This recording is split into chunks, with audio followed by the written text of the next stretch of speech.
So the forecasting call is a weekly, monthly, or quarterly meeting between the reps and their managers to make trustworthy forecasting submissions. And typically this is done team by team, but it can also be opened up to directors and the C-level. And sometimes you also have other functions like product, marketing, or support joining, really depending on how your organization is set up.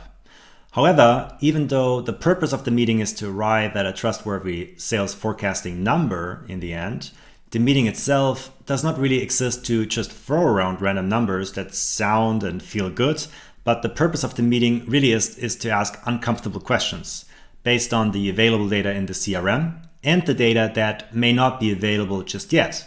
So really, it's a meeting where you try to enforce the truth based on best practices.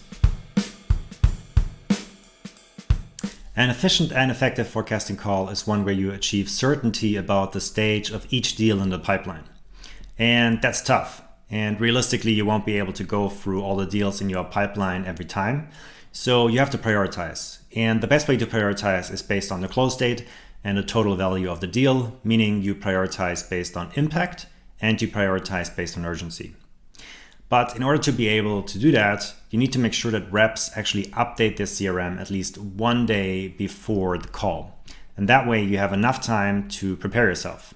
And then during the call, you don't make reps review all the deals individually and throw out a random forecasting number, but you actually use the time to go through the deals that seem most questionable to you. And a good way to do that is to use a best practice. So what I really like to use is MEDDIC, where you can really ask pointed questions like, why do you think this deal will go through if there's no economic buyer defined? Or, how can you actually be certain that this deal will close next month if there's no decision maker yet and no next step is defined? And if the answer is not convincing, then the best practice really is to just remove the deal entirely from the forecasting submission, meaning you go down with the number. But you can do the same with deals that actually seem very likely for you to close, but the rep is still trying to sort of like sandbag those. That's also quite common and also something to be aware of. So it's really about like making sure that you include all the deals that are actually realistic in terms of being set to closed won for the forecasted time period. So here I have a very typical pipeline view that you can very quickly create with Weflow.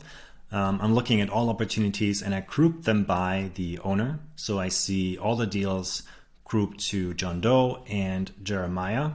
And then I get some other fields in here that just help me quickly get an idea of where those deals actually stand. So what stage are they in? How long have they been in a specific stage?